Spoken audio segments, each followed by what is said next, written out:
here are some of the exercises we talked about at the postural seminar on Wednesday. So I'd like to take you through a few of the exercises that we did and also some extra ones as well that we didn't have time to show you.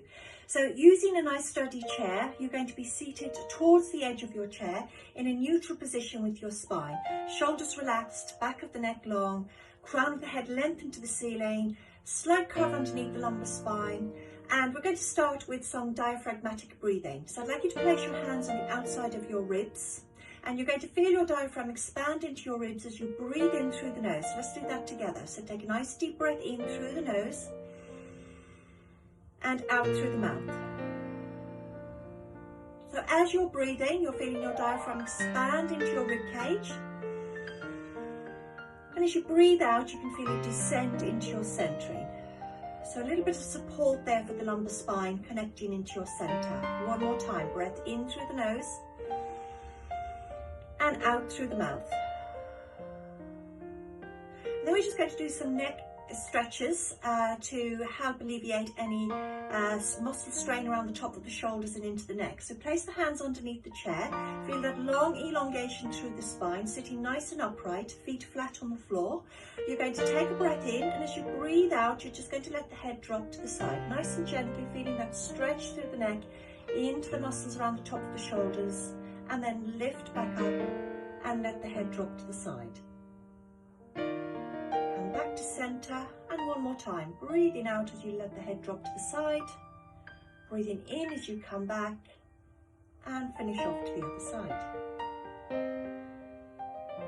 And then we're just going to lengthen the back of the neck by dropping the chin into the chest, drawing the shoulders away from the ears, and then lifting the head back up.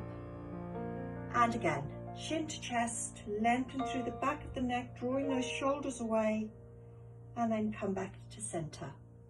Okay, so from here, we're just going to now do some lateral flexion with the spine, so stretching out the sides of the waist. So you're going to breathe in as you float one arm up in line with the ear, and then you're going to laterally flex the head, neck, and upper spine. Let the other hand just glide down the outside of the chair, but keeping your sit bones grounded into the chair. Restack back up and float the arm down. Breathing in as you lift and lengthen on the other side. Breathing out as you reach away. Breathing in as you restack and float the arm down. One more to each side. Lift and lengthen. Get that length there before you start to reach away. Then breathe out as you reach the head, neck, and upper spine. Restack and float the arm down. Other side. Lift and lengthen and reach away. Restack, float back down. Good. Some more shoulder exercises now, learning to stabilize and mobilize the shoulders. So we're going to bring the hands up into this position, shoulder height, with the palms facing down. And then we're going to breathe out as we bend the elbows in line with the shoulders. Then we're going to rotate the forearms, palms facing forward. And then we're going to close the elbows together, feeling the scapula drawing apart as we close the elbows. And then just open the arms to shoulder width. And then breathing out as you lift the arms in line with the ears, and then just circle the arms around, coming back to the start position. So you're going to breathe in, lift shoulder level. Breathe out, bend the elbows. Breathe in, rotate the forearms. Breathe out, close the elbows together.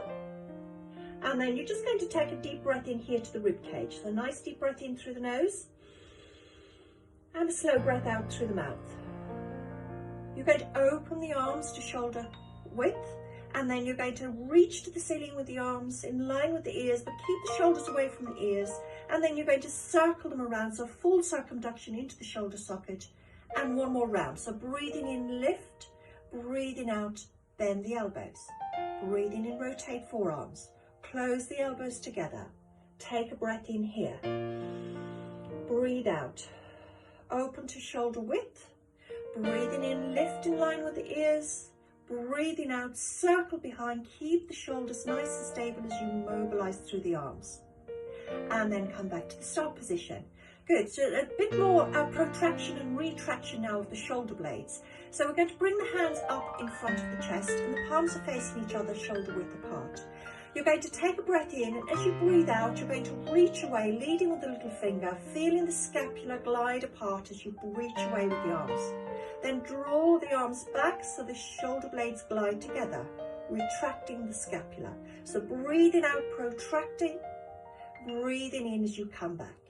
One more time, breathing out, lead with that little finger, breathing in as you come back, and float the arms down.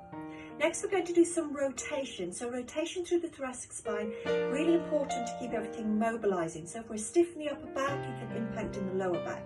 So we're going to bring the hands into this box position, just slightly lower off the shoulders, wrists roughly lined up with the breastbone, and then you're going to breathe in. As you breathe out, you're going to rotate head, neck, and upper spine, keeping the hips facing forward.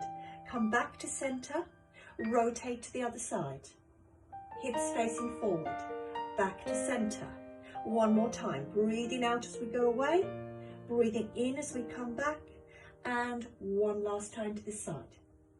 Come back to center and float the arms down. Stay with rotation now, just increasing our range of movement. Bring the hands behind the head, interlace the fingers, elbows in your peripheral vision. You're going to rotate head, neck, and upper spine, and then you're going to bring the opposite hand to opposite hip. Hold the stretch here, open the top elbow, and then take the hand behind the head, come back to center, rotate to the other side, hand to hip, open that top elbow, bring the hand back behind the head, and rotate back to center, and float the arms down. Flexion and extension now for the spine. So really important that we work mainly in extension when we've been seated at our desk for any length of time. I'm just going to show you side profile so you can see my spine mobilizing. Feet flat on the floor, get your correct starting position, the neutral position of the spine, and then you're going to place your hands behind your head for this one, interlace the fingers to support your head, and then you're just going to think about a nice cat stretch. So if you were down on all fours on the floor, you'd be doing a cat stretch. You're just flipping it around, equally as effective in a seated position. You're going to tuck your pelvis under, round your lower back, your mid back, and finally drop your chin into your chest. And then you're going to slowly lift back up to a neutral position. Once you've got the shoulders over the hips, you're going to lift your breastbone and extend into your extended cat. Come back to neutral, into your rounded position. Tuck the pelvis round the spine. Get that C curve into the spine. Restart back up to neutral. Lift the breastbone and look up to the ceiling. One more time. Back to neutral. Tuck the pelvis round the spine. Chin to chest. Lift back up to neutral. And then finish off with a nice extension through the spine. And then come back to center. Float the arms down. Okay, some hip exercises next. So hip flexors tend to get quite tight when we've been seated at our desk for any length of time. So we're going to start, first of all, just taking one foot and placing it across the opposite knee. Sitting nice and upright to start with. So for some people this will be just enough of a stretch. You can feel the muscles around the hips just releasing there. And then to deepen that stretch, you can hinge forward from the hips, and you can feel that stretch more now into the glutes, into the outside of the thigh. Just holding the stretch there for a moment. To progress on that, you can just gently press down onto the knee and just deepen that stretch a little bit more.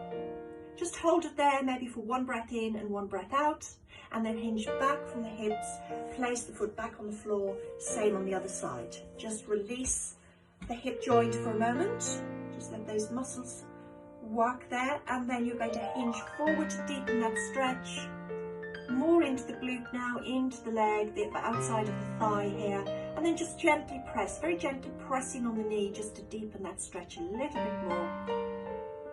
And then you hinge back from the hips and bring the foot back onto the floor.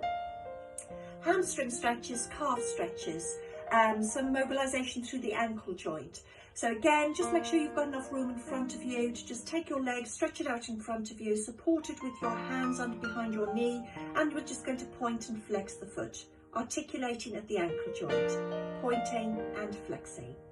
We can increase that stretch right through the spine up to the back of the neck by if we flex the foot and then drop the chin into the chest.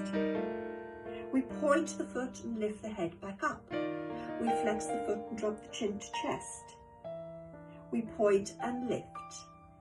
And again, flex and round the head and then lift back up, place the foot back on the floor. Same on the other side. Lift the leg, support behind the knee, other foot flat on the floor. Make sure you're in your upright position with your spine. You haven't rounded your back. You're going to straighten the leg, bending the knee, and then you're just going to flex the foot, point the foot. Flex and point. So really working through that ankle joint. And just feeling that stretch into the calf, into the hamstring. And then we're just going to add the head nod with this one. So we're going to flex the foot, drop the chin to chest, point the foot, lift the head back up. Flex and drop the chin to chest, point and lift back up. And one more, flex and round the chin to chest, lift back up. Place the foot back on the floor. And then just bring yourself back into your seated position. So if you've found that you've slouched through that exercise, bring yourself back into your seated alignment. And we'll just finish off with some simple neck stretches again. So place the hands underneath the chair. Just get that feeling of elongation through the spine, shoulders away from the ears, sitting nice and upright towards the edge of your chair, feet flat on the floor. And you're just going to take a breath in, and as you breathe out, you're going to drop your chin to chest, and then you're just going to let the head drop to the side. Just feeling the stretch down a different part of the neck, right down there from the ear all the way to the top of the shoulder. And just hold it there for a moment, not too long, more sort of dynamic stretching, more than static stretching, important. So we're going to let the head drop to the side. Before we do that, drop the chin to chest, let the head drop to the side, and just feel that nice stretch to the neck. And bring yourself back to center. Another nice stretch you can do for the neck, you bring the hand across the top of the head, place the fingers on the outside of the temple, and just gently let the head drop to the side. Lift back up, same on the other side. Just slowly, nice and gently, just feeling that stretch from ear to the shoulder. Lift back up, and we'll finish off with some shoulder rolls. Just lift the shoulders up